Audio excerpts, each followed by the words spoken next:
E come detto in apertura parliamo anche di queste terre evolute, un nome azzeccato per il Festival della Bonifica che si è svolto in questi giorni a San Donà di Piave e come da tradizione ha coinvolto anche i più piccoli. L'acqua è molto importante, non va inquinata e che qui nel Veneto c'è stato un grande lavoro per bonificare le paludi. E se tu devi darmi un'opinione su questo lavoro, cosa mi dici?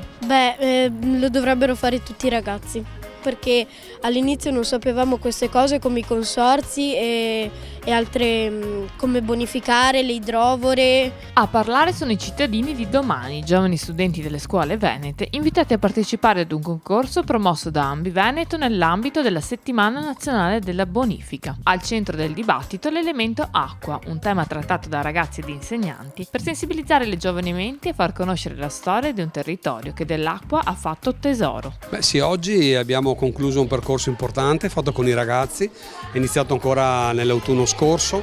quasi 250 ragazzi che abbiamo messo all'interno di un progetto che si chiama Acqua, Territorio e Ambiente, alla scoperta del meraviglioso mondo dell'acqua, attraverso un percorso non solo di formazione ma anche di laboratori multimediali usando tecnologie per avvicinare i ragazzi alla tematica dell'ambiente, dell'acqua, della sicurezza idraulica e attraverso i loro linguaggi.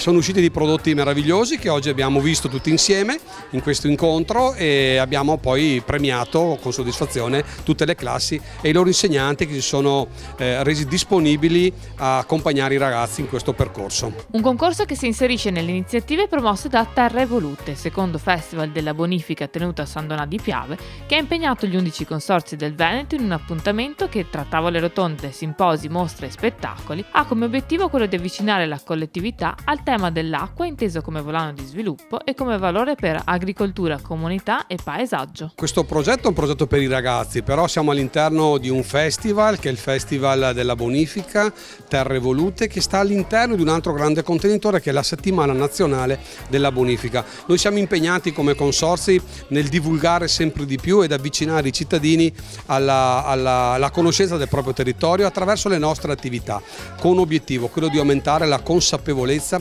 che conoscendo bene il territorio, conoscendo come si è formato, come è stato generato, come l'azione dell'uomo lo ha trasformato, impariamo anche a conservarlo e a mantenerlo in uno stato che ci possa permettere anche per le generazioni future di vivere in un territorio meraviglioso come quello della nostra regione.